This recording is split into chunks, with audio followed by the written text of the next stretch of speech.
Welcome to Florida Gators Live 22. Now, this show started in 2024. 10 years before that, in 2014, Auburn hired Bruce Pearl to be its new head coach in basketball. Huge hire for them, try to change the program. When he first got hired, he needed to hire someone to be his director of basketball operations. Well, the guy he hired is now facing him in the Final Four, Todd Golden, for the Florida Gators.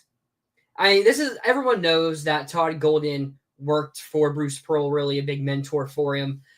But 11 years later now, they are facing each other in the Final Four with a chance to go to the national championship. Auburn trying to claim their first championship, Florida trying to claim our third. It's just a really cool story. In a tournament that's lacked those Cinderellas, upset surprises, it's nice to have a story like that to kind of carry the media. Florida's game against Texas Tech, which we'll get into in a minute, also helps the fact that not many surprises. But Daniel Berry Sports, welcome, Daniel. I assume everyone else is as stoked that the Gators won that game last night as I was. I think let's just get into it, actually. The Gators survived the Elite Eight, survived in advance. That's the day-old saying. Age-old saying. I don't even know how else to put it. Tyler, how would you put it? I'd put it like this. I think outside of, the national championship games, obviously, like maybe the biggest moment in Gators basketball as far as I can remember. Maybe you'd put the Chiozza buzzer beater up there, but this game was lost. This wasn't just like, the UConn game, they weren't playing well and had to kind of work their way out of a hole, but this game was lost, and they just took one from the jaws of defeat.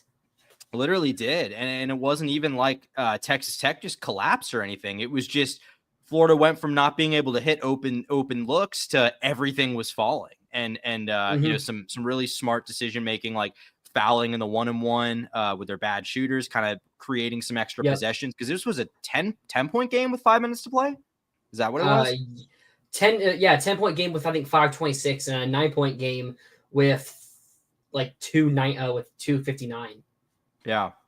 So it's like hard to put into words how crazy of a game this was. And I don't think Florida has particularly played great in any of these tournament games. I think they played kind of bad on Saturday for a lot of the game, at least.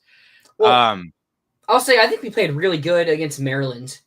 Ended up winning that game by 16 points, if I'm not mistaken. Let me double check. Even in that game, though, there was some sloppiness early that kind of let it be close. Yeah. Like, we could have won that game by way more than 16. The first half was sloppy, but then the second half we cruised. Yeah. That's kind of how a lot of our games went this year, where it's like a sloppy first half. Look at the Alabama games. Like, those are games that we were trailing or tied or barely leading against Bama. Now, Bama's a good team, so you can take that. But then the second half, we cruise them. South Carolina game, struggle in the first half, come back in the second half. I feel like this is a story we've seen a lot this year of close first half, blow them out in the second half. Mississippi State. Yeah, absolutely. Yeah, absolutely. That game was probably the best Florida's looked in this whole tournament, but yeah. Obviously, I think the UConn and Tech games played out pretty similarly in the sense that, Florida really last night didn't do much of anything well for 90% of the game. Yep. Aside from make free throws, which was so awesome to me. Like, to have that kind of come full circle like that, have a game you only win by virtue of going, 25 of 27 at the line? Let me pull it up right here. From free throws, 25 of 27. Unbelievable. And that the misses were Micah Hanglauten going 0-1 and Walter Clayton going 13 of 14. So that's not anything you can complain about. Yeah, he missed like the front end of a three. Yeah, to start the second half. Yeah. So, a game where I think Florida ended up winning the rebounding battle here, but it was not going. We actually won it pretty. We had 10 more defensive rebounds, so we won it by 7. Yeah. Because 10 more defensive rebounds and 3 less offensive rebounds. Yeah, I mean sloppiness though. I mean 12 turnovers gave Tech 22 points off them. So like there's a lot of things were not going well in this game, No. but the free throws kind of kept them in it. And obviously Walt just I mean that I mean Walt had a lot of I mean Walt and Hawk to be Yep. honest. Sorry, I always screw that up. Hauk. Yeah. They both had some really huge shots. I mean, Hauk had those 2 threes that were Back huge. to back. That Walt 3 where he had the ball like in the paint and Yep. dribbled And out then top and hit a fadeaway 3, and like not only is that a memory that's gonna stick in my mind as much as like absolutely. as much as like the Chioza buzzer beater, but it like when that because I was pretty down. I mean, when it was like a 10-point game, I was resigning. I was doing this was a fun run. You know, it Yep. was bad things can happen in the tournament. There's a good run getting to the Elite Eight. I was doing all that in my own head, but when that shot fell for Walt, I was like, oh, we're gonna win this game. Like, Yeah. it was just one of those things. Like, if Honestly. this shot's falling, we're gonna win this game. When there was 3 minutes left, whatever it was, we were trailing by 9. I was kind of dumb. I was like, yeah, it was fun. Yeah. And then Hauk hits the 3, and I was like, okay, there's a chance, but it's weird because usually in closed games, my heart starts beating really quickly. But I was just really calm in this game. Mm-hmm. And Hauk hits the 3, and then he hits another 3, and it's a 3-point game. And I'm just there like, yeah, I think we're gonna win this game. And it's just like very calm for some reason. Yeah. And then Clayton, the other 3 he made too. That was a very contested step back 3 by fully contested by Darian Williams. Like that was a tough 3 to make, and he just drains it. And then I mean, I knew we were gonna win once we hit that shot. And then that's when the nerves started picking up when I thought, oh wait, we're actually gonna win this game. When we were making the comeback and made it close, the 2 shots prior, it was just like, oh, we have a chance, and I was very calm. But then once we tied it, and especially once we took the lead, that's when the nerves. I was more worried we were going to lose this game when Martin was going to the free throw line up 1. Oh yeah, for the 1-1 than I was when we were down by 6. Well, it kind of gave you similar vibes to what happened against Georgia just a couple of weeks ago, That's where what you I was claw thinking. all the way back, but it's like take the lead with a minute left. There's a little too much time. You still got to hold on to that lead. There's a 1-point lead too, like that situation. But Martin sunk them, and that sort of it ended up not being that dicey down the stretch because they just hit their free throws and didn't allow Tech to make things interesting. I mean, Walt 30 points in this game, but he didn't even have his first bucket until like 5 minutes left in the first half or something like that. It was he had a really he shot slow some free start. throws earlier in the half. His first made field goal though. Kenny Hawthorne. Kenny Hawthorne. The 2 points from the goaltending call was help closing the gap. Yeah, that was huge. I remember when that happened because they didn't know the rules. I didn't know the rules, so I honestly didn't know what they were gonna say. Because did you know the rule on that, or like the actual rule on that? I honestly didn't. Like, I was a little confused. I didn't quite understand what the hanging on the rim had to do with the interference because he didn't touch it. Like, he didn't obviously it's offensive go interference. Of it and it interferes with the rim. I guess. Basket. I mean, obviously they rectified that call. Yep. When that happened though, when they gave those points back, I was sitting there like literally to my family, like yelling about the I was like, oh, cool. They're not even going to show the first 2 of Walt's free throws because I just assumed that they didn't show 2 free throws because they added the points after going into Walt's free throws because he was shooting 3. And I was like, oh, you're just not going to show the first 2. And then I realized they gave us that bucket. I mean, that ended up being obviously really huge. Yep. And you were saying Walt, sorry. Oh, no, I was just saying slow start from him, but he ended up with 30 just from all the shots he sank at the end. I mean, and how could a double-double 2011? I mean, he just his effort. I mean, if Florida wins the national championship, Walt's going to be the tournament MVP. But honestly, it probably should be Hauk. Oh, I mean, Walt's been the game. I mean, Walt's leading in scoring every game. Most clutch. Like he's been the one that's hitting the shots that matter in the clutch. But Hauk is the one whose effort is is leading these comebacks. Like, I mean, absolutely. Hauk, Florida does not win that game without Hauk last night. I mean, you remember the first half? I think Hauk was plus 13, and we were only up by 2 in the first half. That shows Hauk's importance to this team. Yeah. Mm-hmm. I mean, you have the argument that he should be starting. You have Chinyelu and Micah. They each played 11 minutes. while Haupt played 30, and Yeah. Condon also played 28. So there's like the pretty clear starting five that are the best. Now you do get more things from Chinilu and Micah defensively when they're having good games, which we're going to need from them here in the Final Four and hopefully national championship, or that we might not, depending on Janai Broom's injury situation. But keeping on this game, I mean, Walt, like you said, it's going to be something that just lives in your head for the rest of your life, where he hits that step back. That's the Curry shot. Like when you're looking at Steph Curry highlights, and it's like that one. The first ones is always where he's going step back or is in the paint dribbling, just goes out, turns around, quick three, and it's one of the crazy shots because he doesn't set his feet. He just turns around, flicks it up there, and it just goes in. Like he makes it look so easy. You know, like the way he's like nonchalant with it. Yeah. I mean, he's so casual. Crazy. And then in the interviews, he's just talking about how calm he is. It's like, hey, it's just another bucket. Just playing the game. Because he just takes those shots. And the way he shoots them, it doesn't look panicked. Which kind of worries. Because it's like when you're down a lot of points, you're like, okay, you may need to speed up a bit. I know with the football team, and their Bailey, especially under AR, when we be in closer games where we're trailing time shorter, and we're just running so slowly down the field.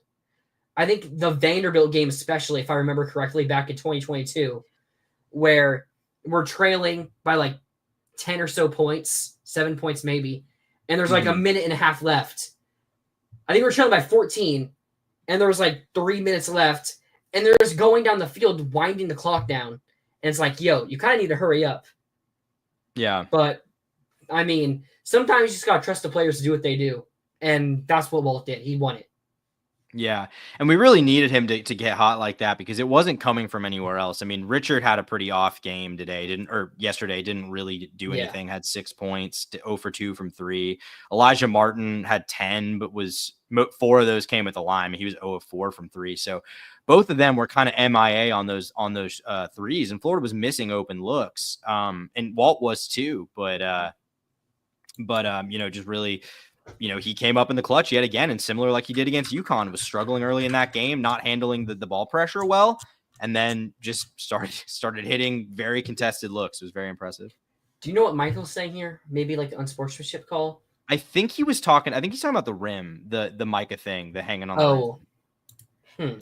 But yeah, they called basket interference. Like they said that it was an offensive goaltend by hanging on the rim. Like it didn't have to do with this, because that is a penalty. Like if you hang on the rim too long after a dunk, that is a technical foul, but that's not what this was about. And that just reminded me of RJ Melendez a couple years ago for Illinois getting that horrible technical call when he hanged on the rim, but it was so he didn't fly forward and land on his head. I don't explicitly remember that one. I'm trying to remember. Was that in the tournament? It was in the tournament. He played for Illinois. Okay. And it ended up being like a huge, because I think that dunk brought it back within like 2, but then because of that, the other team got like 2 free throws and the ball, and that really was the turning point. So I was looking at the box score, and I did not realize this. I just didn't believe it. Okay. Ken Palm is saying that Alex Condon. Oh, okay. It was saying he had 18 points, and I'm like, I don't remember that. Yeah. It was 18 PS percentage that I was looking at, and that's why it was so confusing. He had 7 points. I mean, I think if Broom plays next Saturday, we need Condon to play well. Yeah. Because when the other teams have really good bigs, the one who usually steps up is Condon to guard him. Look at the first Alabama game. Look at that Auburn game. It was Alex Condon's defensive and offensive efforts that really were able to win us those games and pull away in those games. I mean, I don't know what Broom's situation is going to be, because we've seen it with like Elijah Martin and Walter Clayton, where they got hurt in their games and they played out the second halves, and then the next game or 2 they were out. I mean, Martin missed like the next 2 or 3 games, while Clayton only missed the next game. Now, I'm not sure they would have if that were the Final Four. That's where I was about to say. Yeah. I mean, this is going to be the Final Four, so I doubt if Broom can play, he won't play. But if Broom's hurt, I mean, he was holding his arm during that end stretch when he was in there for Auburn against Michigan State. So I don't know how healthy he's going to be. And I think you take away Broom from this Auburn team, like they're good, and they're still really good players, but I think there's some energy missing when Broome isn't out there. There's just a thing where they get down a bit. I mean, saw it against Creighton, even against Alabama State a bit. They started trailing a little bit, and it's like everyone else was kind of just missing shots and kind of down. But then Broome just goes off for like 6 straight points and hypes, and then Todd Pettiford would hit back-to-back threes. So if they don't have Broome, so if they don't have Broome go ahead. out there to rejuvenate that offense, and I could see this Auburn team struggling a bit. Yeah, no, they need Broome. I will say, like, I do expect him to play. I mean, it's the Final Four. He finished this game. There's apparently the X-rays were fine that he went and did real quick. So I'm assuming he'll play. But you're right. I mean, that's a huge loss if he doesn't. But assuming he does, like, that kind of was a good segue. And we'll talk more about this when we get into the Final Four matchup. But, like, I think if I had to, like, point to what is it that has been the main reason why Florida hasn't quite looked itself in a lot of these tournament games so far, I think it's because Condon has, I don't want to say MIA, but he's not looking like as the dominant player that we saw for a lot of this season.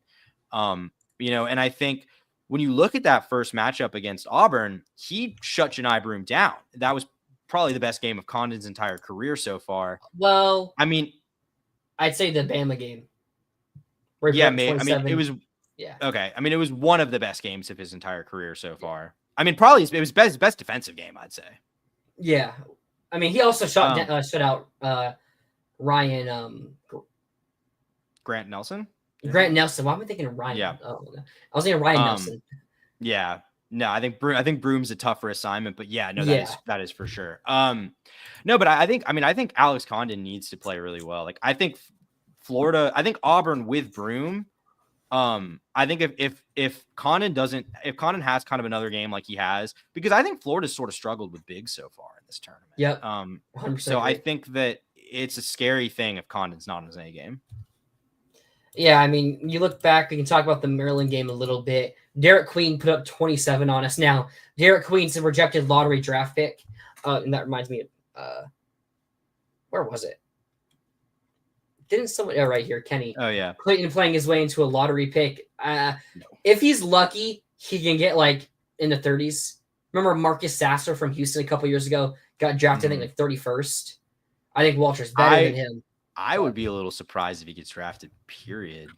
Honestly, like I'm not seeing him show up. I don't think he's showing up on a lot of mock drafts. I'm seeing him in the second rounds. Like, I mean, I see him in the second round, like almost every mock draft. I would be stunned if he's a first rounder. I would be, he's not going to be a first rounder. Stunned if he's a first rounder.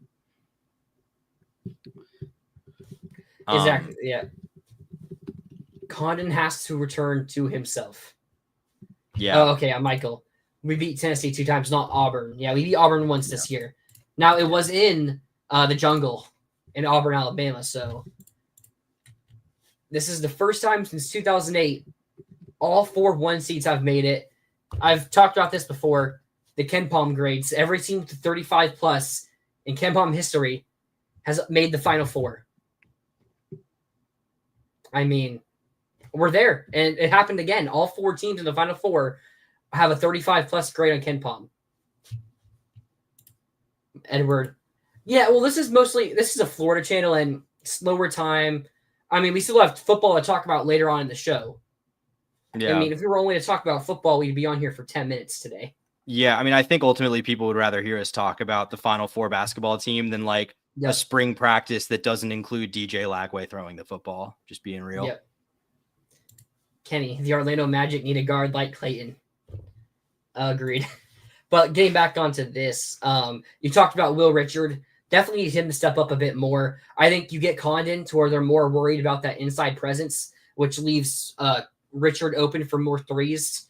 I think that's something we could see and would be huge for this team going into San Antonio. I think you're seeing Elijah Martin. I mean, 0 of 4 from 3. If Martin hits 2 of 4, he has 16 points. And we're talking about Elijah Martin having a pretty good day. Then he would have been 3 of 6. So then he would have been 7 of 12 or 7 of 10 from the field. I mean, that's a really good game there. And his defensive presence, I remember, I think it was like 50-49. And it was time for Florida to make that little comeback. and Martin gets a nice big steal, goes down, dunks it to give Florida the lead. Or did I say Condon? I meant Martin. Sorry, but I think Elijah Martin had a good game. It could have been great if he just hit one or two more threes, because he had some open shots. Yeah, no, for sure. Sorry. I had a thought this Texas Tech game reminded me of. It kind of reminded me of the Tennessee game where we lost by 20, because you had Martin go 0 of 4, you had Richard go 0 of 2, and before the final 5 minutes, Clayton didn't have a single three. With the only difference being you had Thomas Houck stepping up, and Albert hit a three earlier as well. Because you remember that Tennessee game, we had some open looks in that game. And then you had Clayton get hurt and playing hurt that whole second half. It was like a lot like that Tennessee game where they were just missing their shots. Because Richard, Martin, they had their opportunities to score, but they missed them. Like how they did in that Tennessee game. Yeah, I think that's kind of why it felt like a loss to me for so long, just because it was so late into the game and they just weren't heating up. The shots were just not. I mean, they eventually did, obviously, with 4 minutes to play, 3 minutes to play, but no, I mean, it was very uncharacteristic. It was. I mean, I think both UConn and Texas Tech have had really good defensive game plans for slowing down Florida's guards. No doubt about it. Their offensive game plans as well. I mean, the comeback on Texas Tech, we kind of got lucky with those missed free throws, because that's back-to-back possessions. We couldn't stop Texas Tech in the pick and roll with Williams or JT Toppin. I mean, they were just getting inside. And it wasn't even like we were playing horrible defense. Like, he's just straight up, like, playing decent defense, and Williams is making the tough hook shot, and Toppin's putting it over the hands of Condon or Houck. Like, it wasn't horrible defense. Like, they're missing assignments. Texas Tech's bigs were just, they wanted it more, I guess. I don't know how else you would put it. Yeah. No, I was impressed with Toppin in this game. And it's, I mean, I think we talk about Condon, but I think in general, lacking the offense from the bigs in the tournament. I mean, Chinyelu didn't really play all that much last night. And I mean, like we talked about Condon. So it's, I mean, that was a really, I think those guys played really well, but it does, that is something that's a little concerning going into a game against potentially healthy Janai Broome. Yeah. Rob here, we're talking about Martin. 3 of those 4 threes that he attempted were open. I remember end of the game. I think it was after Bolt hit his first 3 to cut to 7 when we got down 10, make it 71-64. We got to stop, and Martin had an open 3, and I'm like, oh, okay. And this is like 4.5 minutes left. So before it was like, I felt like it was over. Before like 3 minutes, we were down 9. And I see Martin get the open 3. That's when I thought, okay, we're going to win this game, but he missed it.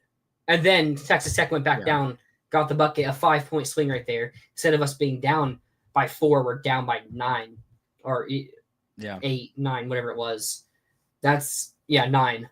So Martin needs to hit those shots.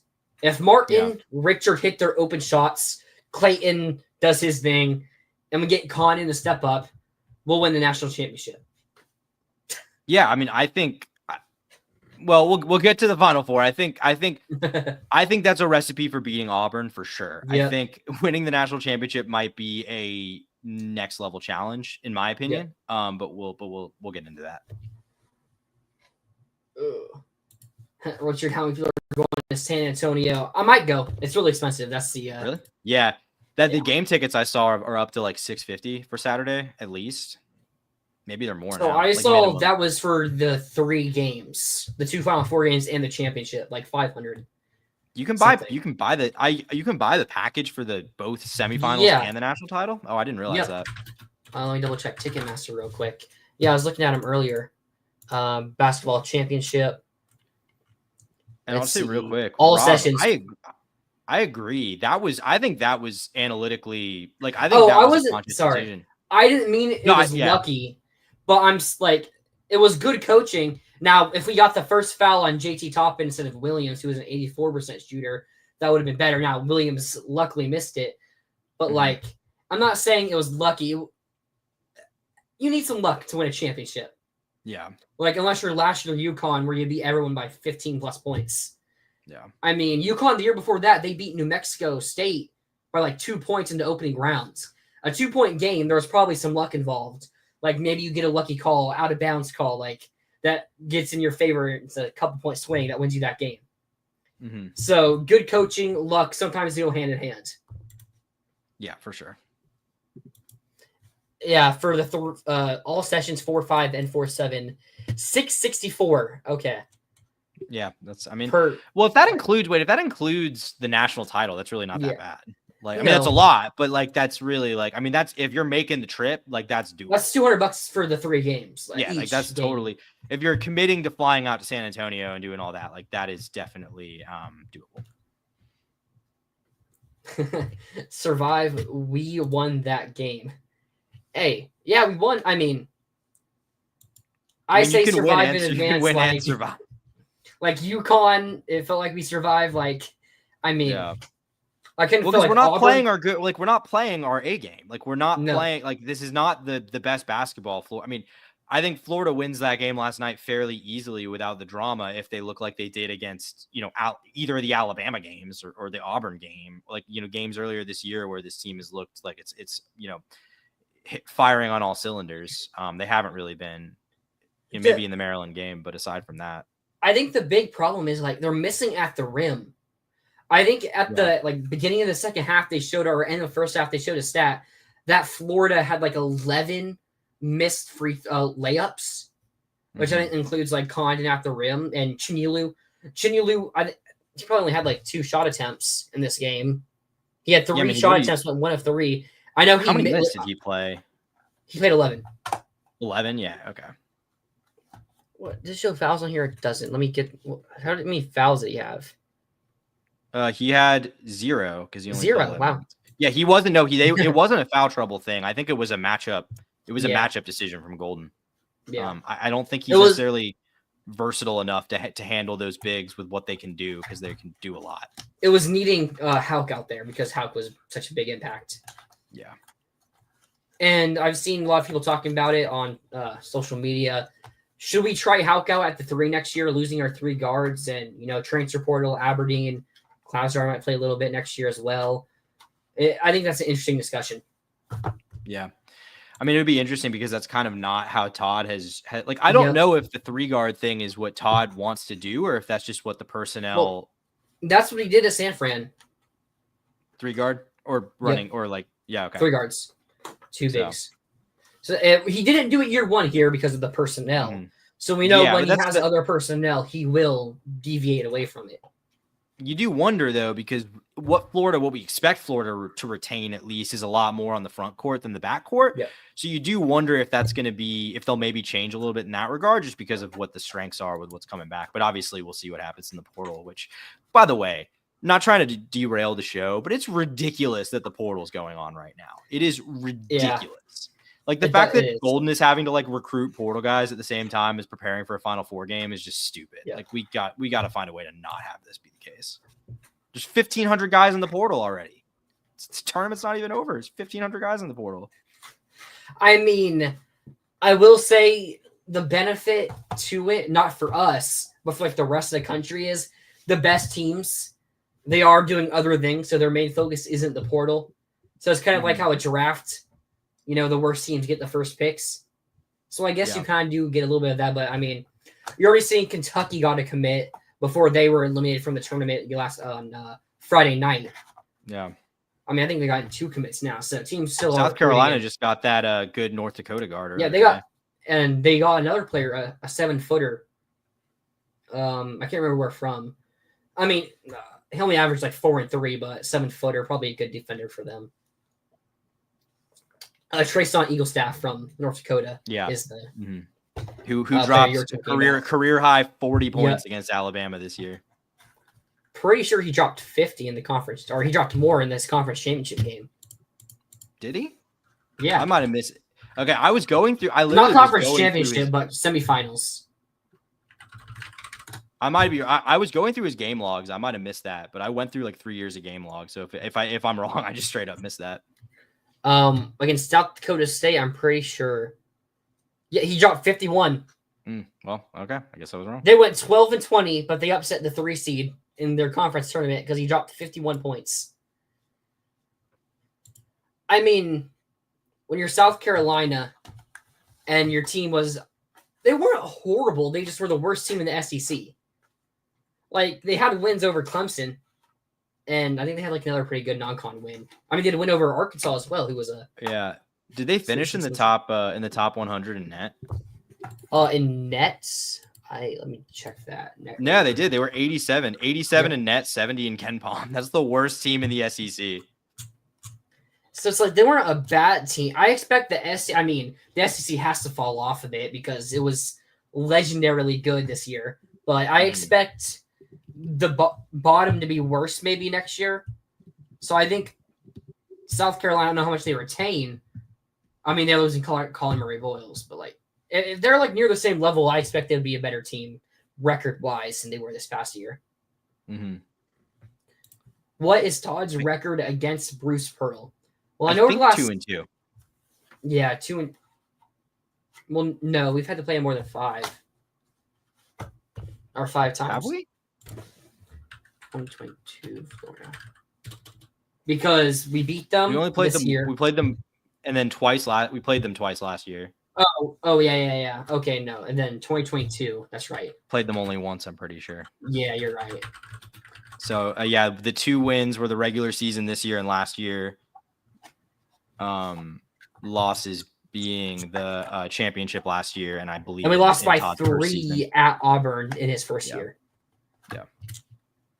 Oh man, looking at the schedule is so funny because you see Oklahoma on December 20th, then Auburn December 28th, and Oklahoma is not a conference game, but now it is. Yep. Yeah, I feel like Florida played Oklahoma a lot, non-conference in basketball. I think we played them because I'm pretty sure we played them back-to-back years before, after COVID. Yeah, because we played them in like a jump man thing last year, didn't we? Yeah. Or wait, last year? I don't think we played them last year. Okay, I don't know. Looking, Virginia, Baylor, Pitt, Michigan. We played Michigan in the jump man. Okay. Man, that team really had a turnaround because that was an 8-win Michigan team. It took us 2 overtimes to beat. Yeah. And then, oh man, that turnaround after the Tennessee game. Whew. Wow, we played a lot of overtime games last year. Probably could have played one more too against Colorado if they got that buzzer beater. True. Yeah, we struggled all game. Nothing was going right. We're just missing at the rim, which, kind of makes you want to take more jump shots. Then you're missing those jump shots as well. And that's kind of where things went wrong there. Yeah. All right, let me get into this real quick.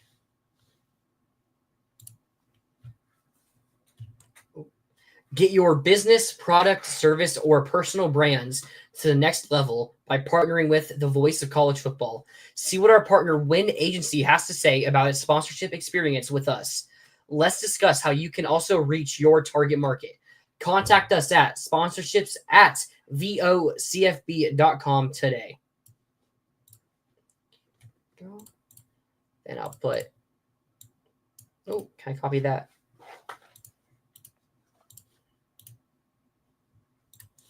Put that link in the email address in the chat. I don't know why I always say link.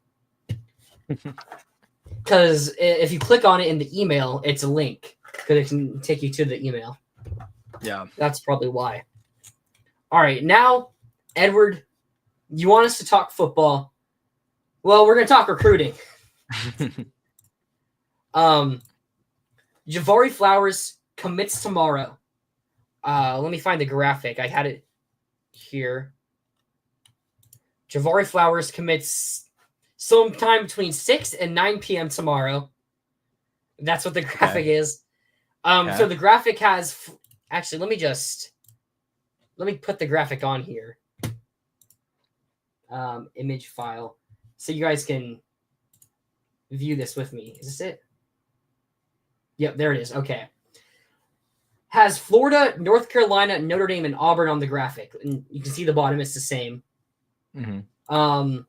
Between 6 and 9 p.m. tomorrow. From what I'm hearing, it's between Florida and Notre Dame. Or those are the 2 schools to look out for the most. But I think the secret thing is Miami. They've kind of been quiet. So it could be one of those where Miami just paid them and told them to be quiet about it and then commit to them. and them not being on the graphic could just be a troll. Yeah.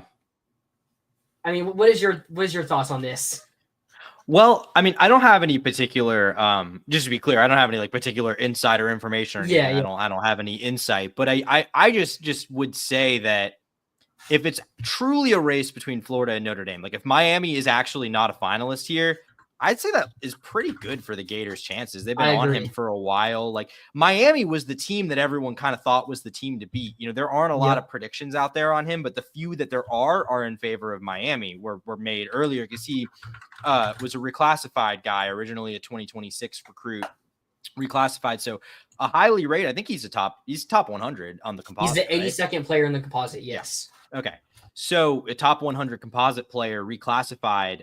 So he's kind of been the sole remaining 2025 target for the Gators after they've wrapped everything up post signing day. So, I mean, like you never know. I mean, obviously Notre Dame's got a lot of momentum of their own right now, but I mean, he's a Miami kid. And if Miami's not in the hunt here, like Florida's the one that's been in this race for the longest. They had him on campus for an official earlier this month. Like gotta like the Gators' chances, right?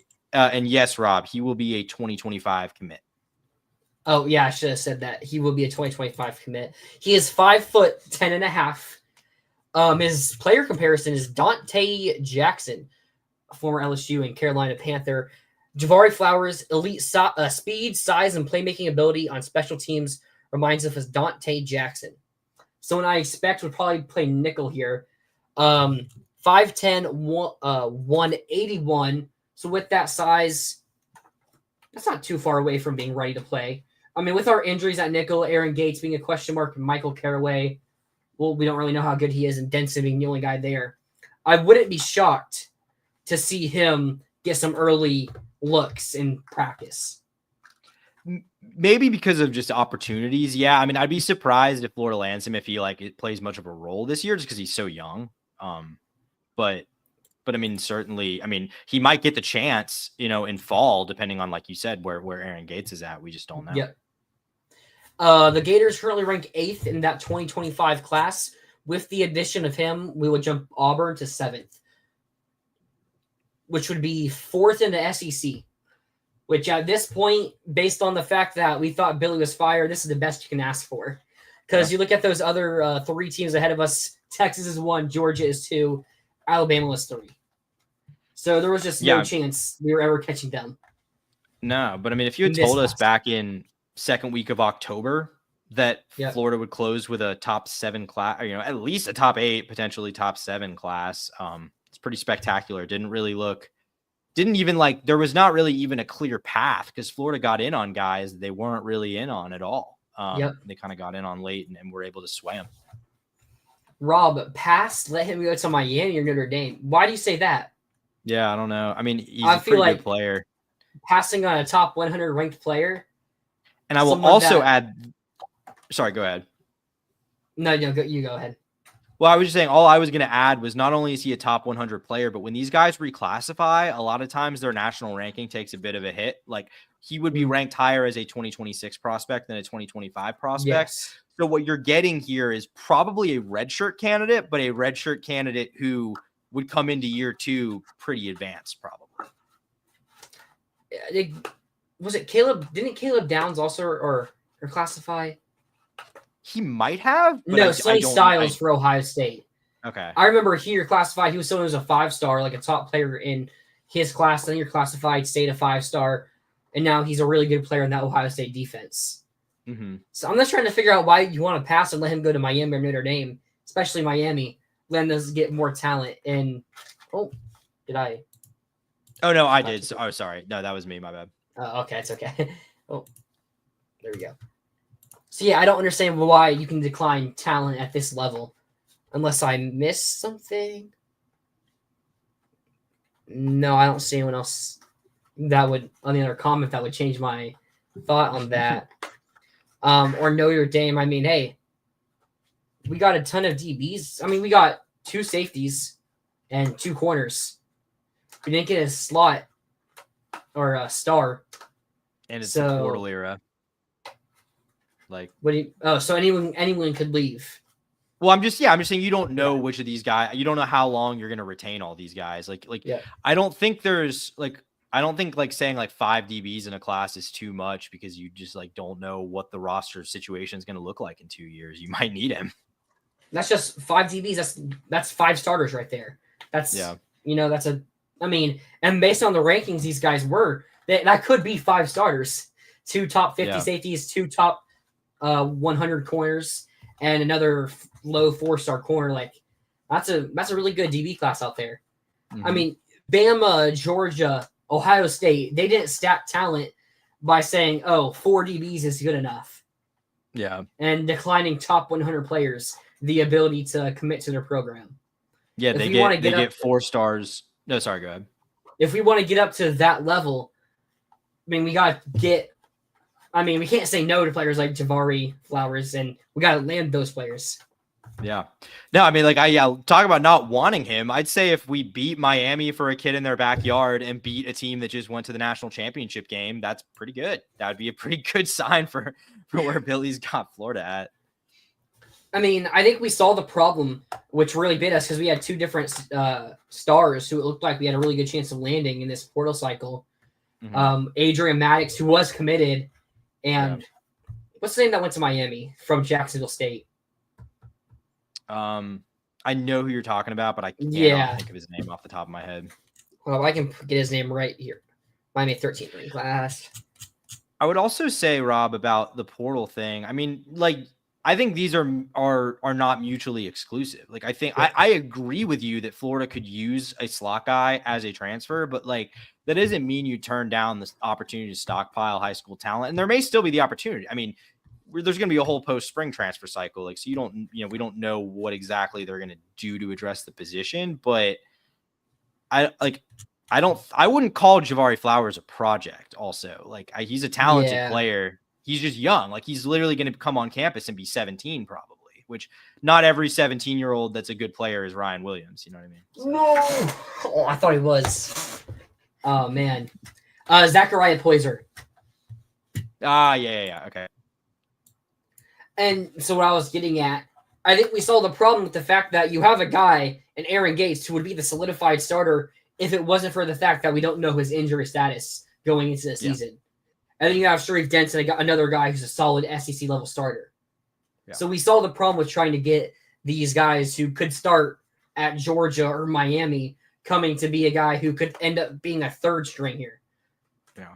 So I get what you're saying, and I mean, you said it as well. I agree that it would also be nice to have a portal guy that we know is good rather than Michael Caraway, who could be good. I mean, we've seen Napier develop some underrated transfer players, but, getting Maddox or Poyser would have been the more ideal situation. Yeah. Yeah, I'm certainly not happy. On the whole, I'm not happy with the way Billy handled the portal this offseason, but I don't think that's a reason to not want a really talented 2025 guy who's kind of the sole focus for everyone right now. Yeah. You know what? No, okay, I take it back. I respect what Rob's doing here. I understand where he's coming from, and I respect the game. So you're cool, Rob. We get it. Or I get it. Hey, Rob, you know what? Do you want us to can we delete that message for you so you can still have it? You revealed us your plan, unfortunately. Do you want us to delete that message so there's no evidence so you can always be like, yeah, I didn't want him? Because I have seen people talk about it. Yeah, the paper trail. I have seen people talk about it in my chats, being like, oh man, Miami not being on the graphic makes me think he's 100% going to Miami. That will be diabolical if he pulls out a Miami hat from under the table tomorrow. I could definitely, in my mind's eye, see that happening for sure. I don't know when this graphic was made because someone just sent it in one of my chats, and I think they got it from On3 or 247. So I don't know when this graphic was made. If it was made a couple of days ago and Miami's not on it, and Miami is seriously being considered, then maybe I would be a little worried. But I don't know. We'll see. A few weeks ago, I didn't think he was going to come here, and then he got off his OV. And they're like, yo, we have legit momentum for this player. So if we don't get him, how much does it change? It probably lowers the floor. how much does getting him raise the ceiling, I think, really is the question. Yeah, and again, I don't think he's a guy like a Dallas Wilson or whatever that's gonna come in and be an immediate impact guy. I don't really expect that. So to me, it's like either way, it's a stack depth and development guys for the future. So I don't think it's gonna affect much of the 2025 season one way or another. Yeah, and if you're wondering who else could possibly be the next commit, the other player we've talked about it a couple times, Gnaivar Carr, originally from Ocala, plays at IMG Academy, 4-star interior offensive lineman. We've talked about it a couple times. We expect to take a lot of offensive linemen or 5 in this cycle. So he's a lower 4-star. He's ranked 395th, which some might say shouldn't even be a 4-star. But, I mean, I don't think you can decline, or I don't know how much you can question the takes on offensive line right now from this staff based on how it has performed just the past season. I mean, and you look at Bryce Levette. I saw some training of him. He was working with Tyreek Sapp, and he was doing a pretty good job blocking Tyreek Sapp, someone who's looking to possibly be a first-round draft pick. And Levette was a 3-star. I mean, I'm not saying stars don't matter. I mean, he's a 4-star. Like, I'm not saying stars don't matter, but it's a pretty good offensive lineman and 4-star guy, local. I think it would be a good commitment, especially – we've seen it a couple times in the Billy Napier era where we might miss on a player and then they get someone else to commit that next day or later that day. Yeah. So we'll see what happens with that. And then one other thing, my mind got all over the place. You talked about it would be pretty funny if he brings out that Miami hat after not having them. Pulls it out from under the table. I mean, we've been involved in 2 of the more interesting, like, last-minute recruiting shuffles in the Billy Napier tenure. I mean, year one, Trevante Citizens, it seemed like he was a done deal. Going an hour before, it seemed like he was a done deal, and then he ends up committing to Miami. And then just a couple months ago of Dallas Wilson, where up until the moment he went onto the stage, everyone said he was going to flip to Florida, and then he commits to Oregon, and he stays with Oregon. How did you not mention Cormani there? I thought of Cormani earlier and then just forgot my mind. But yeah, Cormani. Everyone said he was going to Florida. And then he goes live. He ends the live.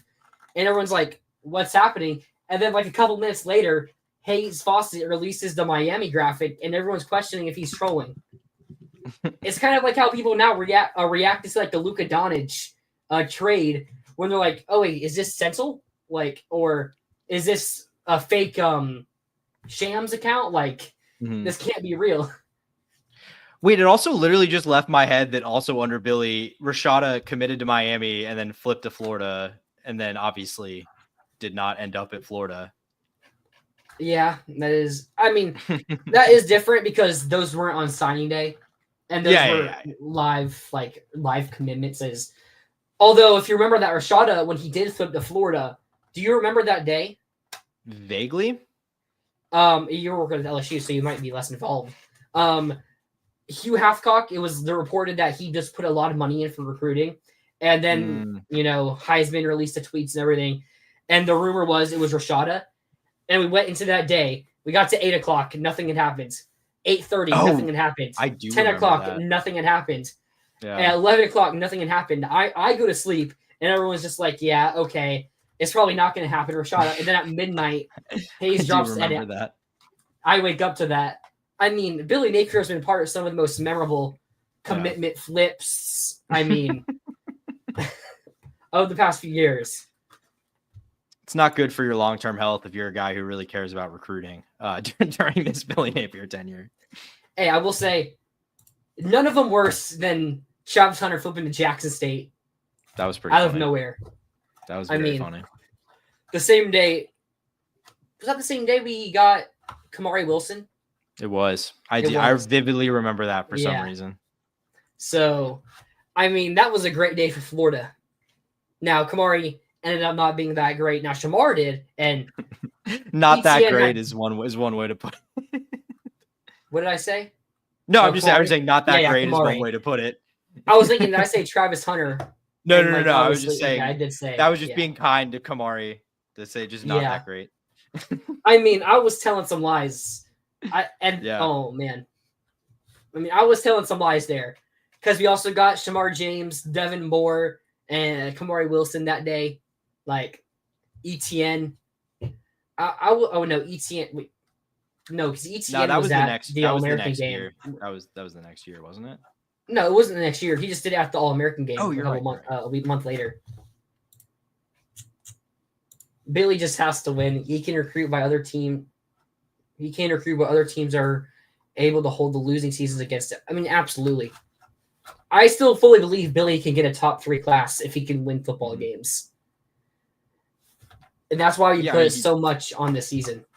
I mean, he won football games to end this year, and the result was like a top 10 recruiting class. Like I think there's more to it. I mean, I think there's probably still more Florida needs to do institutionally to be competitive with these schools, like from an NIL standpoint. I don't think we can be top 3 this year, but I think we can be top 5. Yeah. Yeah. I mean, I think if Florida comes out and has a CFP team, I think a top 5 recruiting class is the expectation. I mean, there is also the chance that we do go make the playoffs and it's like a top 5 possible class, but then that also brings in a lot more money. I mean, remember Michigan, they went all in to just land, what's his name? The QB. Why did I just forget the number 1 player in the Bryce Underwood? Bryce Underwood, right. So, like, they didn't win the football games, but they put the money in. They went and got him and, like, 2 other 5 stars, including an offensive lineman. If we win football games and have a good class going into that end of the season, we should – I don't believe that the boosters wouldn't put the extra money in. I mean, if they're serious about wanting to win the national championships, they would have to. I mean, if you're able to make the playoffs and still have a near top 5 class, the boosters would probably be the only thing holding us back from being on that level of Georgia's, Bama's, Ohio State's. Am I wrong? No. I mean, I think that's. I mean, if we can cross that bridge, then yeah, for sure. I want to address Rob's question too. I think that's really interesting. I mean, I'll kind of give my 2 cents. I mean, I think there's kind of 2 ways to look at it, because on the one hand, I mean, it doesn't hurt. I don't think it has a massive material impact one way or another. No. I mean, obviously, like, it's good, a rising tide raises all ships or whatever. But at the same time, I will say I saw a tweet last night or earlier today that Florida's coaching salary pool for basketball ranks 12th in the SEC, which is not ideal. Not ideal, especially considering you're replacing 2 outgoing assistant coaches there this year. Maybe 3. Hartman. There's a lot of people love Hartman, so I wouldn't be surprised if he ever when he leaves. So staff shakeup potentially. So point I'm making is, if Florida wants to really be serious about retaining Golden long term and building this into the kind of program it can be under him, there's going to have to be some more serious investment in football. And I mean, at the end of the day, in basketball. And at the end of the day, like, these are not unlimited resources. So, I mean, I don't think Florida's going to like massively divert a bunch of money away from football, but I do think if Florida's going to make the basketball investments that it needs to, maybe football feels the impact of that a little bit. But I'll also just say we don't know, because a lot of that depends on what happens next month when the House settlement is either approved or not. That's also true. That'll determine whether guys are being paid directly through revenue sharing or still just through name, image, and likeness like they have been. So, I mean, I would say it helps with, I'd say if the House settlement goes through, anything that increases the revenue for the athletics department is probably good for football, I would say, which a national championship surely would. I think before the Maryland game, there was also an article released talking about Florida's going to put a lot of money into the transfer portal, into its rosters for basketball. Which I kind of expect. I also think you talked about the transfer portal opening up during March Madness. I think that's also a reason why Golden's less concerned. Maybe they've already gave him the money ready to offer these transfers. And then you have the fact that Golden's now going to produce Walter Clayton. Zion Poland is a guy who is playing really well in the G League. I mean, I think he had like a triple-double in the G League earlier in the season. But cool. I didn't know that. It was close to a triple-double. He put up like 30, 10, and like 8, I think. It may have been something like that. But he was playing pretty good for the Miami G League team. And then he's going to produce Walter Clayton, who arguably the 3rd best player in college basketball, maybe the 2nd best player the past month and a half of college basketball. I mean, I feel like you have to put Cooper Flag 1 right now. But I think you can easily argue that Walter Clayton has been playing better than Janai Broome the past month and a half. And I mean, Florida's won more than Auburn has in the past month and a half. Yeah. So I think that plus Elijah Martin, the first player, he's actually the second player to be the 2 Final Fours of 2 different teams, but the other player was like in the 1970s. So that's it deviates from what the reality is. But having Martin now be the first player to go to 2 Final Fours for 2 different teams in the transfer portal era. And then you have Will Richards, a 3-year guy here who he also developed out of the portal. We got to be a real nice looking place for transfer guards. I wouldn't be shocked if all of them are lining up to come here.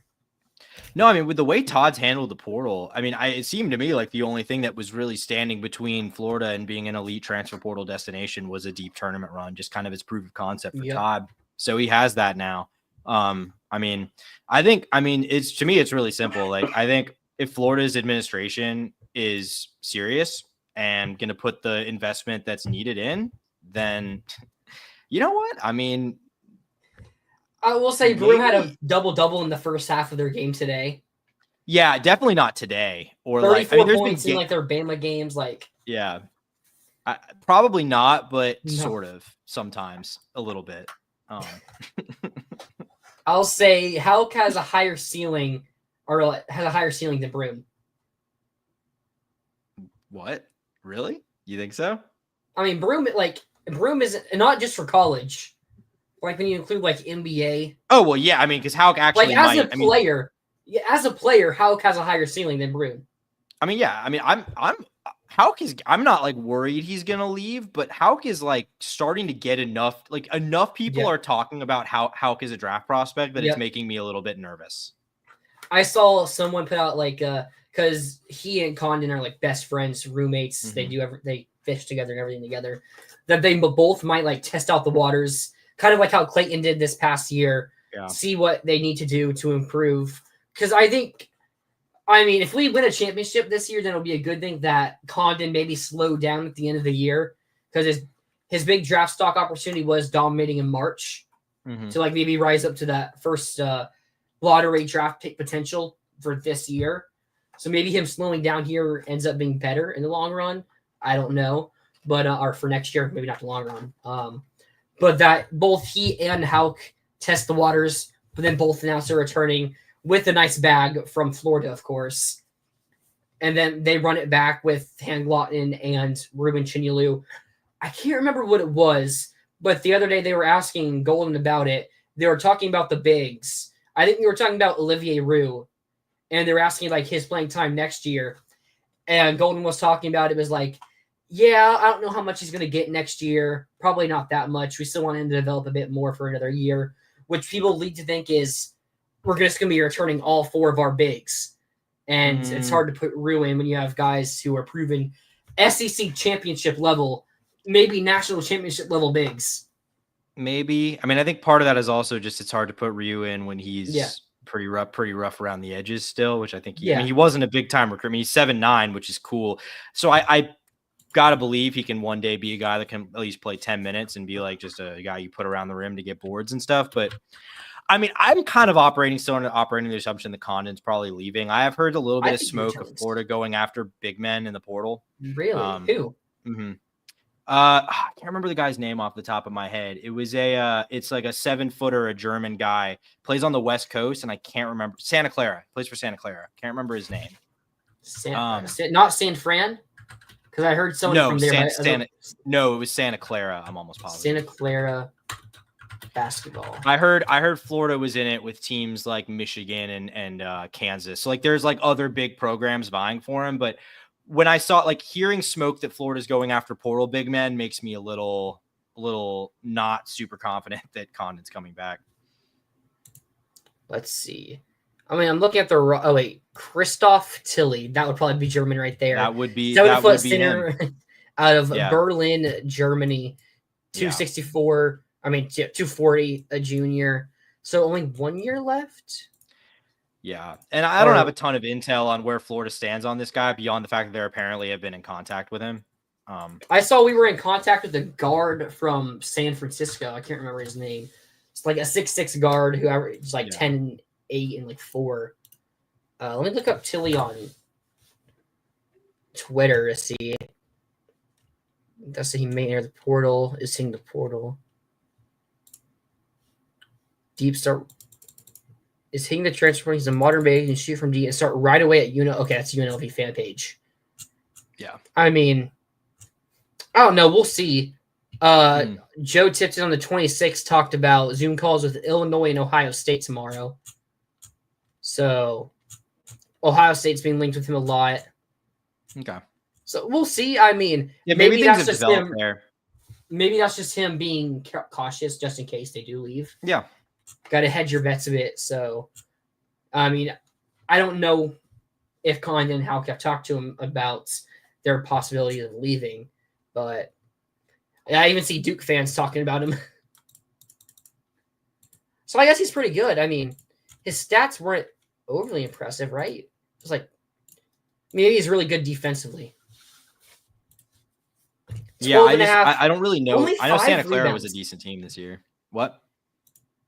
You're only average 5 rebounds as a 7-footer? I mean, how many minutes? Yeah, I don't know, but he's got some big time schools 22. Interested in him. So yeah, I mean, he's probably really good defensively. I mean, only 0.8 block. I don't know. I mean, I guess statistics aren't everything, but when you're at a lower, I mean, Santa Clara West Coast Conference, not a bad league, obviously. Good mid-major league. Yeah, good mid-major, but like for someone who's getting all this attention from major teams, you would expect better stats. Yeah. I don't know. There was one other thing I want to talk football real quick. It's just something that's been on my mind. I think the emergence of the jack position, the edge room, is starting to look really good. We talked about it before the season. There were 2 positions on the defense we really wanted us to target: safety and the edge. And we kind of didn't really target. I mean, we got one edge in Kofi Asare, but he might be playing the F position and not jack, which is what we were mainly focused on.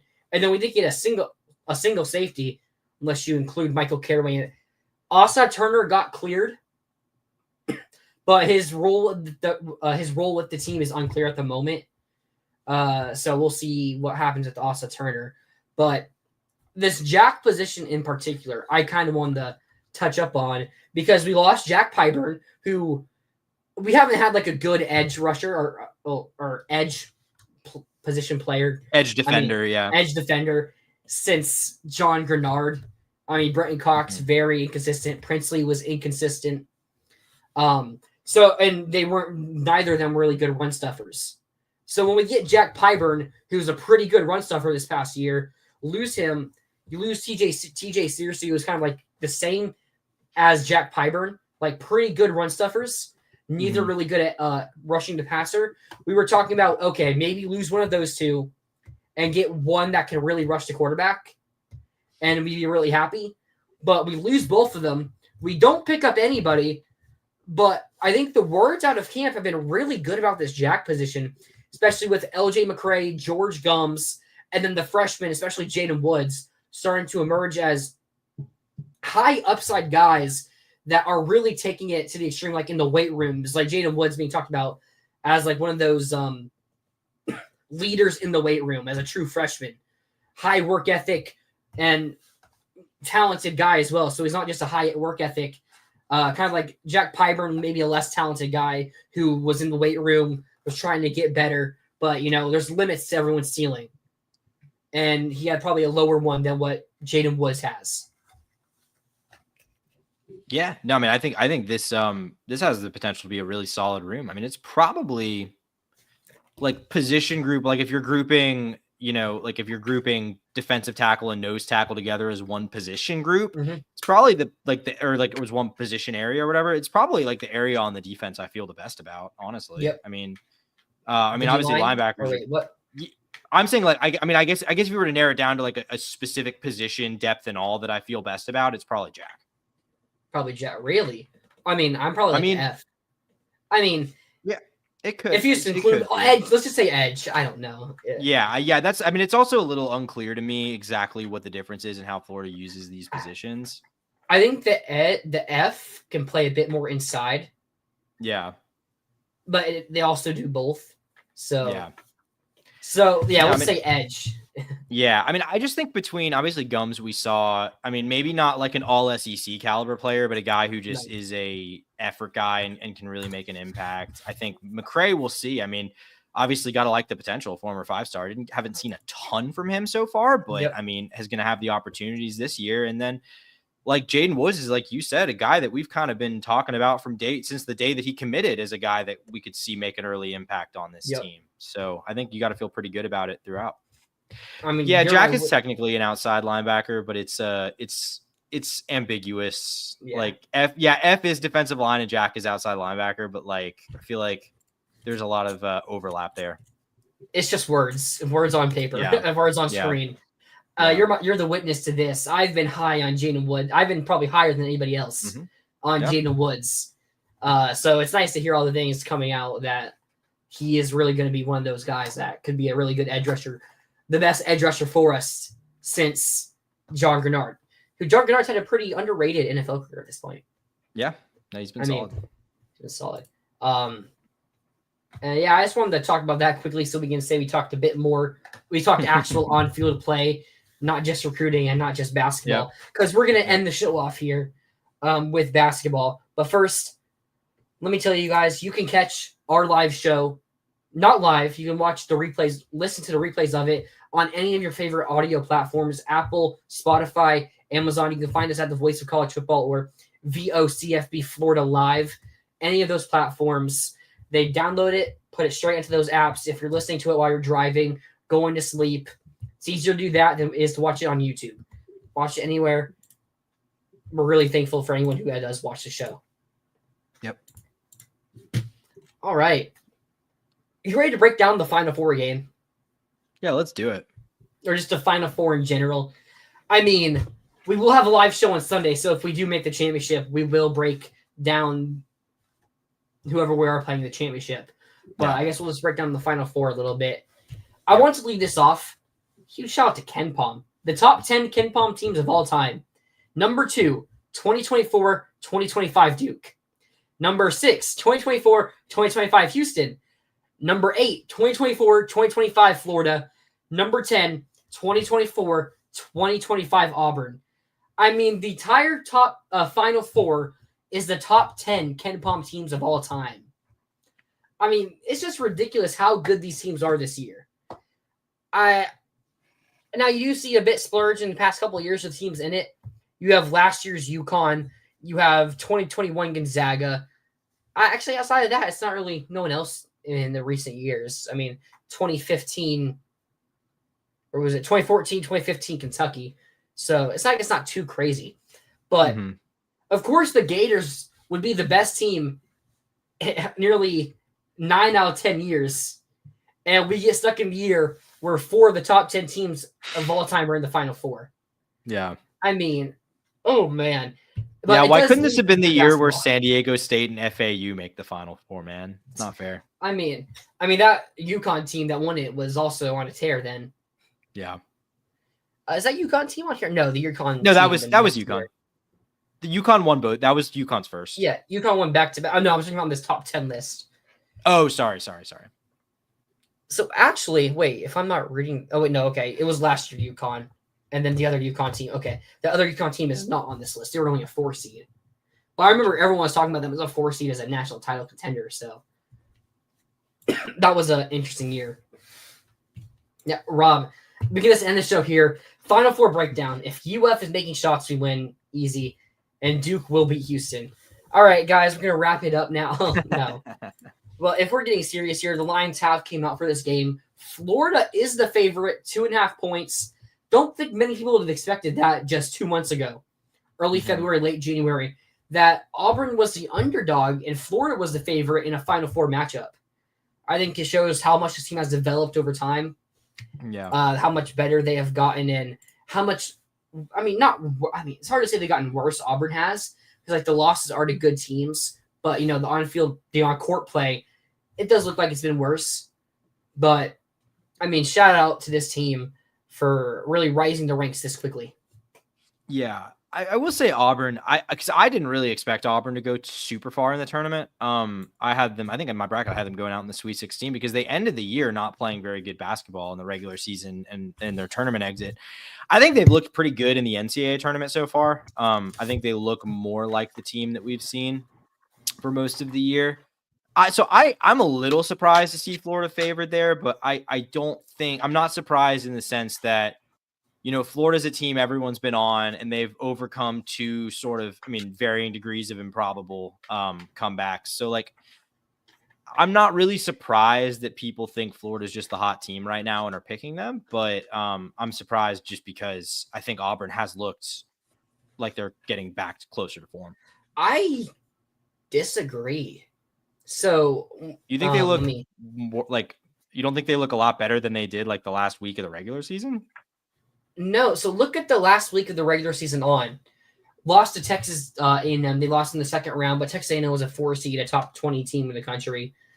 So it's like they lost to that team. That was a clear they weren't really trying in that game.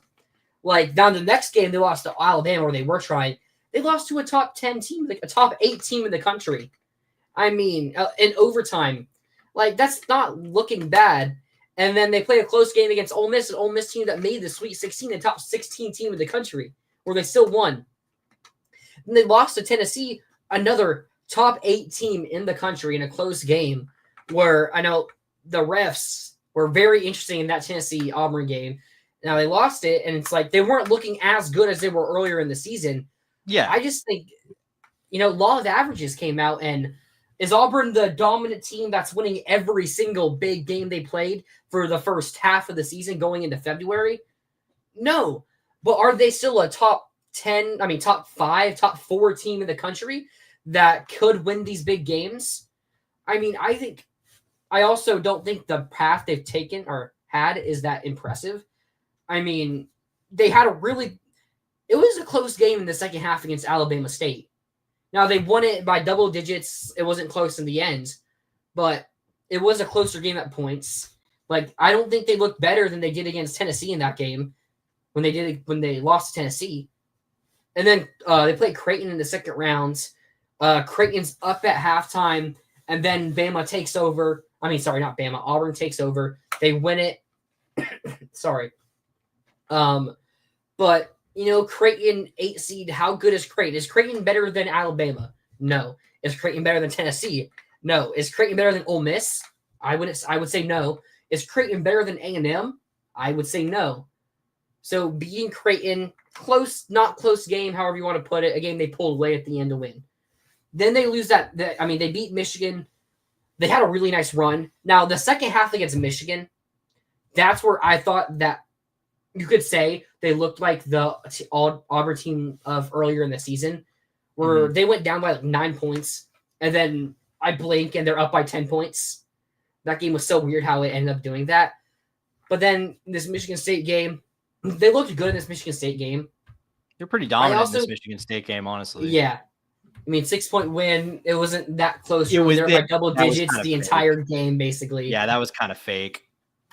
And you have Broom step out for a good a half. No, it wasn't that long. I think it was like right part there. Of it. What was that? I'll just continue. Ooh, your cameras and microphone are going for monkey. What? Looks fine. Is it? Ooh. I think he's gone. All right. Now am I? Oh, there you are. Am I? Nothing ever screwed up on my end, so I don't know what just happened there. Can you hear me? Maybe this was on my end. Yeah, I can hear you. Talk one more time. I'm talking. Can you hear me still? Your audio is like delayed. That's so weird. All right, say hi. Hi. Oh, that was good. Now it's fixed. Okay. I don't know. There we go. I'm not touching any settings at any point here, so I'm not sure why it keeps doing that. Yeah. I don't remember.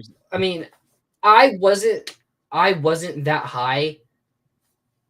Sorry, I wasn't that high on Michigan State. I thought if we played Michigan State, I was hoping we play Michigan State because I think we would beat Michigan State more. I think we beat them by the same we did Maryland's. they're just not that talented. What Izzo did with this Michigan State team proves why he is one of the best coaches in college basketball. Mhm. Like, he took a team that's probably like a 5 seed, a 6-5 seed, made him a 2 seed, took him to the Elite Eight, and played a 6-point game with Auburn that has maybe one of the best resumes of all time. I think that is hats off to him. I don't think they were that talented. And I think once they met up with the Florida, Auburn, Duke, Houston, it was the end for them. So I was hoping to play them, but like maybe Auburn is going to play like how they have earlier in the season against us. But I don't know if you can look at the tournament and say this is why, and you're 100% like confident that that was an actual example of what they were doing when they were beating Ohio State by 50 in Atlanta, Georgia. Mm-hmm. Yeah, no, I mean that's definitely fair. I mean, looking at this game, my kind of thing here is like I think Florida has a really good shot to win this game. I think, like Rob has said in the comments, Absolutely. like if Florida can hit the shot, like if Florida can actually have a good shooting game, they have a pretty good chance to win here. I just the thing that makes me nervous about this matchup, and the reason I really didn't want to have to play Auburn again, is I think first of all, I really just feel like, and this isn't to take away from the way Florida played in that first game, but I do think Florida got like Auburn's worst game in that first game. Like Auburn looked really out of sorts at playing at home in that game. Like they did not look. I mean, Florida looked good, but they looked bad too. I think. I think Florida's defense like got Auburn down. Like I don't know if it was Auburn looking bad or our defense looking really good. I mean, they didn't look like they were willing to match the physicality, which is weird because that's been a thing they've usually been pretty good at doing this year. And that's kind of what we saw at the end of the year where they struggled, where they weren't matching the physicality against A&M, Bama, Tennessee, us obviously. So maybe that is something they just now start doing, but they didn't do against us. But like I think you look at that first game where we played early on, Auburn went up 10. But they went up 10 hitting tough shots, and that's kind of how the rest of the game played out, where they kept having to take tough shots, and it was eventually not going to fall. And they were giving Florida a lot of open looks. Condon was phenomenal defensively and offensively. Walter Clayton had 19 points in like the first 25 minutes, and then he didn't need to score again. So, I mean, maybe it's just physicality. They couldn't match it, but now they can. I don't know. I mean, I like our chances, especially because there's just no way Broom's better than 80% going into this game. Yeah, I mean, we'll see. I mean, he's got a week to prepare. I mean, if he's not, I mean, if it's just an elbow bruise or whatever, like something like along those lines or something like no structural damage, we'll see. I mean, to me, I think we've said it, but I think this game boils down to Condon. I mean, it boils down to the guards hitting shots, but I think it also really boils down to Condon because between Janai Broom and Dylan Cardwell, like these are big guys that can give you problems, and he needs to play better defensively than he has. He needs to play a lot better offensively than he has. But I think if he does, and Florida hits shots at a reasonable rate, I think they'll be pretty well positioned in this game. But those are two pretty critical things. Yeah, I agree. I think we need to be able to hit our shots. Martin can't be going 0 of 4, and Richard can't be going 0 of 2. We need Richard to go like 3 of 6. I mean, and Martin also going like 3 of 6. Like, we need those guys to be good, be great defensively. Tahad Pettiford. If Tahad Pettiford was a starting guard, like the best player on Auburn, they might be talking about him like near that Walter Clayton level. Because in the minutes he's played coming off the bench, Tahad Pettiford has been amazing. He's hitting ridiculously hard shots, and he's been the driving force along with Broom in those games where they trailed to Creighton and when they trailed to Michigan. So we have to find a way to shut him down, because he's hitting tough shots. So it's hard to shut someone down when they're hitting shots where most people would be shut down off that defense. Yeah, no, absolutely. I'm sorry. Broom is a faker, and 70 points is not beating this team. I think Auburn scores more than 70. Yeah. That's how much they scored today. That's what they scored today. We play a much higher pace than Michigan State will. Like, you're right. Auburn won't win on Saturday if they score 70 points. But I don't think it's a 1-to-1 style of play comparison there. But yeah, I don't know about Broom being a faker. I mean, just no comment on that one. But we'll see. I mean, I'm surprised that his leg was fine. Do you see the way he landed? Like, I thought Yeah, it was a leg injury at first. I missed it when it happened live, so I kind of was just like gauging what people were saying after the fact. And then I saw a clip, but like, yeah, I mean, we'll see. I mean, he came back out, and apparently the X-rays that were clean. So I don't know. He was holding that arm. Oh no, he was hurting. He was yeah. hurting, no doubt. Yeah.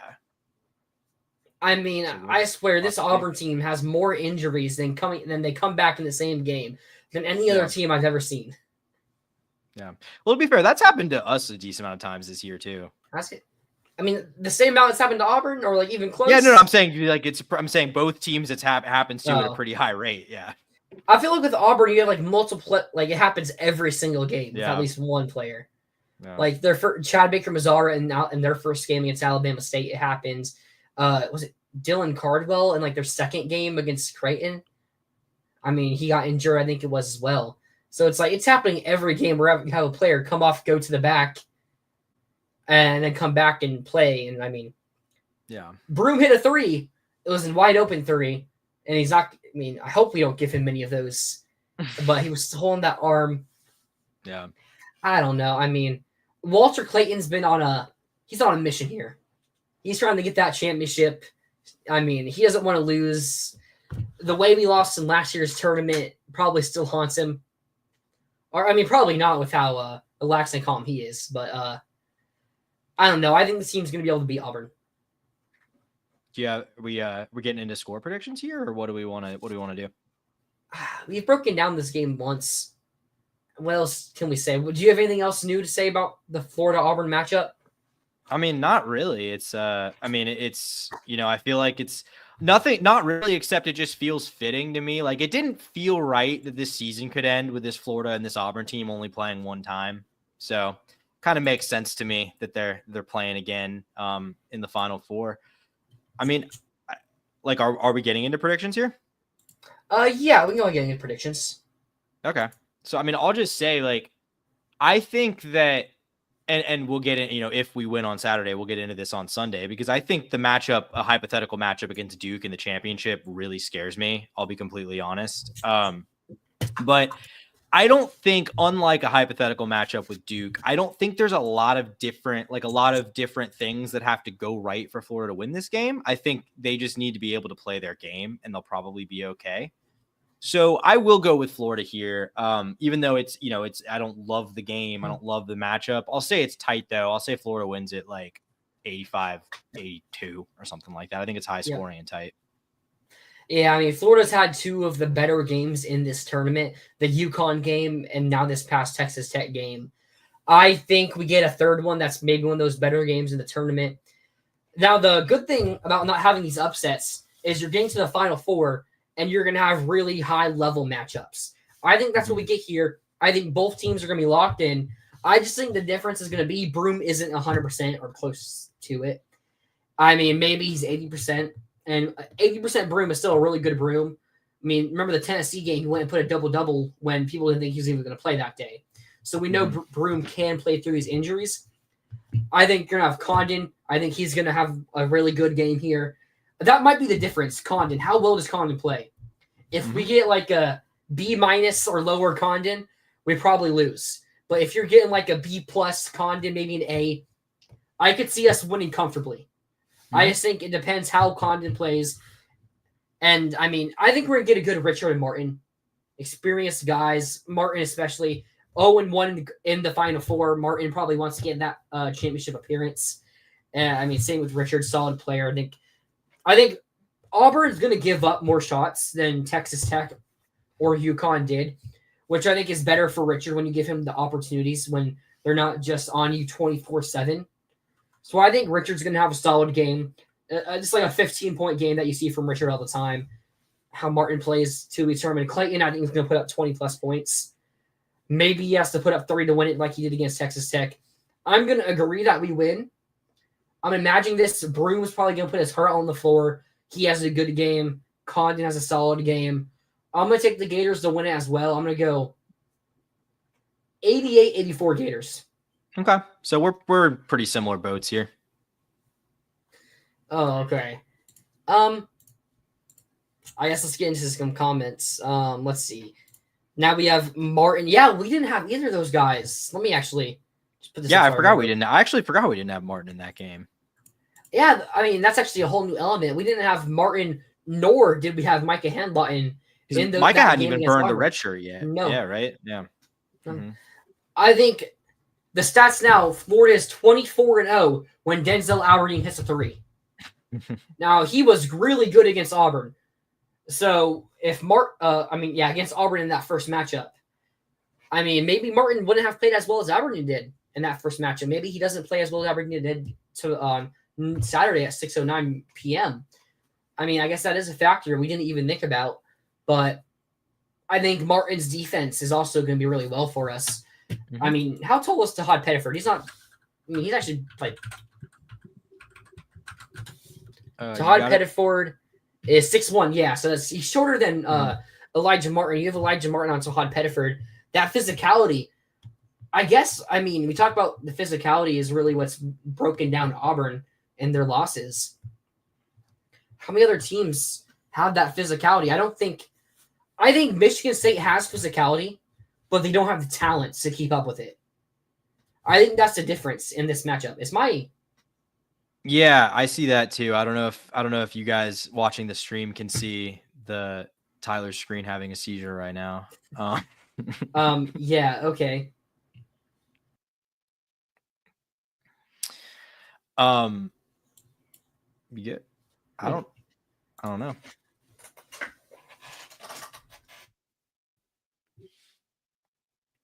Well, we'll get this figured out. Talking about Duke, the matchup against Duke.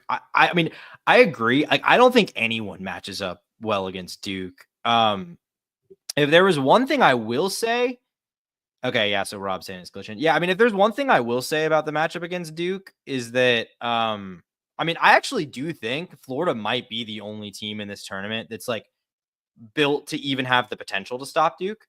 Like, I think Florida is maybe the only team with the talent and front court depth to like really handle what Duke's got going on there with Cooper Flagg. Like, I'm not saying they will, and we'll get into it on Sunday if the time comes, but I'm not sure I'd pick the Gators to win that game, but I do think that Florida might be uniquely built to have a chance against Duke in a way that some other teams wouldn't.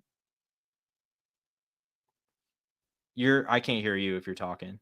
Sorry, I finished my thoughts on the Auburn game. Yeah. I mean, Michigan, they're known for their guards not being that great. Like, that's really what held them back this season and lacked physicality. Stephen Ashworth doesn't give physicality on the defensive ends compared to what Elijah Martin and Will Richard will do. Maybe we are just a bad matchup for Auburn with our physicality and talent. We have both the things to go well together. I mean, that actually kind of makes me a bit more confident now heading into this Auburn game because Tennessee's guards, Akai Ziegler, Jemai Meshack, they're gonna out exceed most teams' physicality. A&M's guards, I mean, outside of like Wade Taylor, like Zurich Phelps and what's your 6'6" guy's name? Lanier. Is that what you're talking about? No, for A&M. Zurich Phelps, sorry, number tennis. I can't remember. Like, these are guards that are going to be very physical, especially on the defensive end, even offensive end. So I do think that actually adds an element that Florida has an advantage over Auburn. So maybe the game just comes down to Walter Clayton versus Janai Broome. How fun would that be? But yeah, I'm going to stick with Florida. And now go back to Rob's comments here. We don't match up well against Duke. You can continue what you're saying. Yeah, I kind of wrapped up what I was saying. Yeah, basically, crux of my point is like I agree in the sense that I don't think anyone I think Duke's a bad matchup for everyone. I think Florida has a chance to match up against Duke. I'd say better than Houston does for sure. Maybe even Auburn too.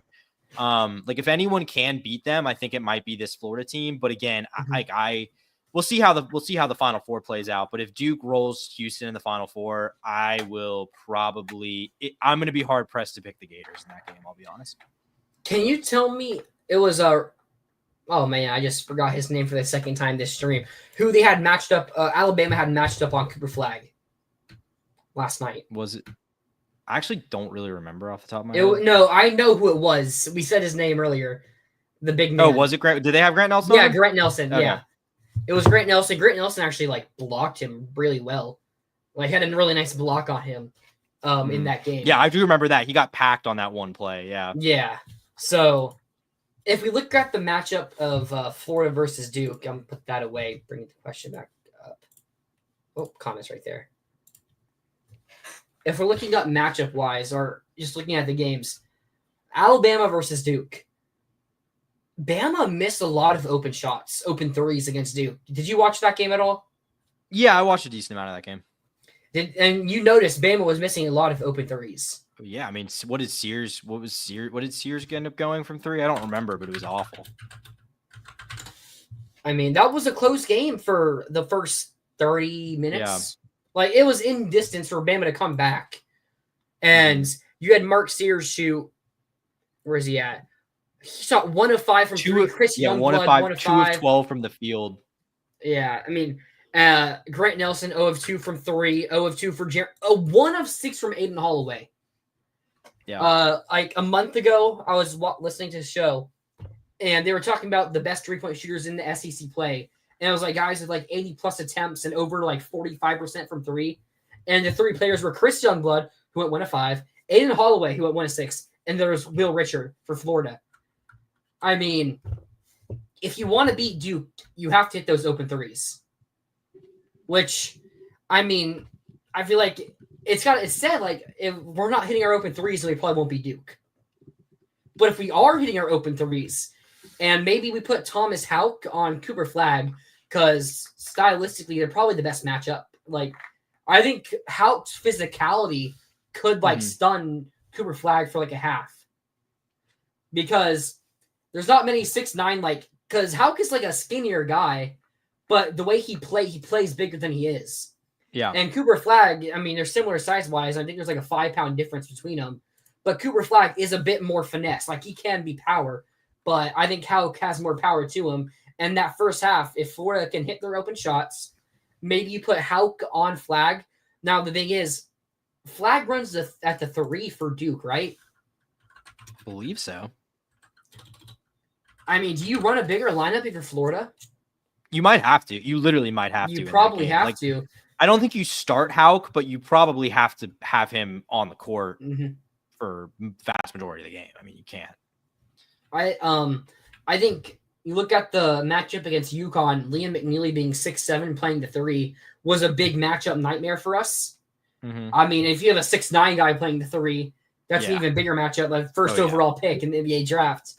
You just have to change it. I mean, maybe we just go out there, Will Richard 6'5", and you find a way to contain him with your zones and everything.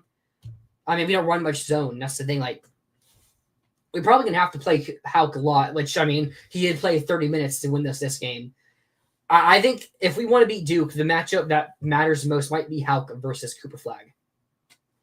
Yeah, 100%. And I think, like, not only the Houck one-on-one, sure, but I also think, like, Micah and Ruben and Condon, like, I think all the bigs are going to be, like, that's going to have to be, like, a team effort defensively, I think, to slow him down. So, and that's the only reason I think Florida maybe projects as a decent matchup, just because not many guys have the personnel and depth to be able to do that. So, I think another good thing for us about this matchup is, Duke does start 3 guards and then Flagg at the 4. They do? Okay. Starters, unless, because Zion James, now 6'6", Zion James. Proctor is the shorter. Proctor is the shorter of them. Proctor's also 6'6". And then guards. Con Knipple is 6'7". So they run tough, 3 big guards. That's really tough. So Elijah Martin plays bigger than 6'2". He's the shortest of the guards. They're going to have to be feisty. I mean, the one advantage maybe for Florida is the fact that Duke doesn't really run a skilled big outside of Flagg. I mean, because Malakoff, whatever it is, he's going to be a top 15, top 12, top 10 draft pick maybe. But he's going to be there because of his defensive abilities. It's not because of his offensive genius. Now, he put up 14 points. He's really good at the rim. Like, you give him open shots and, give him alley-oops, which with their big guards, they might be able to do a decent amount. But I do think you might be able to stop Duke with that regular 3 guards, 2 bigs. Yeah, no, I mean, I think you could. It's just, you're going to have to get really physical. I mean, like having Yeah, Martin, obviously, as the on ball defender he is huge, but you're going to have to be really physical from those guards because defensively. you're probably going to need Martin on Tyrese Proctor. Yeah. And then, I mean, you're putting Walter Clayton on either Con Knipple or Sion James. I mean, I'd say you're probably putting Richard on James. Yeah, you're probably putting Richard on Concanipple, right? Wouldn't you think? Yep. And I mean, Sion James shot 6 free throws in that game against Bama. So he can't get to the line. I mean, that's a problem that could occur. I mean, more known for his shooting ability than his driving. So if you have Clayton, I mean, Clayton played pretty good defensively in that Maryland game. Yeah. And he had 2 blocks against Texas Tech. So he's been playing good defense, locked in. For sure. That Duke size, though, it just worries me a bit. It's scary. It's a really scary matchup. I mean, this is why they've been rolling. I mean, they're a really good team that is almost impossible to match up well against. I think Florida maybe can do it okay, and even then, I think it's going to be extremely difficult if that ends up being the matchup. I need to look up that Clemson game they lost. What was the formula? How did Clemson beat them? It's a good question. I feel like I watched a decent amount of that. I remember too. Victor Locken was hitting every 3. The big man was hitting the 3. That will do it. That Hauk. I mean, yeah. Victor Locken was hitting 3s. The guards played fine. They played defensively. Jaden Zachary played 40 minutes for Clemson. Wow. Let me go to I don't think you can take Martin out of the starting lineup though. He's too good defensively. My Clayton, Richard, Hawk, Condon, and Lutton. Yeah, Mark. I mean, because that's your best on ball. I mean, that's your best on ball defender. And you have when you're going to have size advantage against their guards, and Proctor can drain threes. Like I don't know if you can take Martin out of that lineup. Proctor is playing as well as any other guard in the country not named Walter Clayton Jr. Yeah. Well, especially when also Martin's been maybe the more Richard had 15 against Maryland. I'm pretty sure. Yeah. At least in the Texas Tech game, Martin was the more also reliable had 16. Guard. Yeah, true. So looking at the, sorry, go ahead. No, I mean, I was just gonna say, like, if you really have to take one guard out of the lineup, I think it has to be Will Richard. I'm not sure that's what ideally you should do, but I just don't see how you can take Martin out of the lineup. And so I talked about it with the Hauk on Cooper Flag matchup probably being the one that matters the most in that matchup or in that game, if it is what ends up happening. Cooper Flag went 3 of 11 from 2 in that matchup against Clemson. So Clemson was able to Clemson's known for their physicality.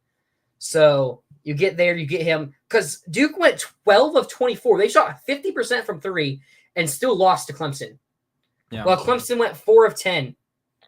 So, I mean, you just got to match them physically. And how big are Clemson's guards? Aren't that tall. Like Chase Hunter.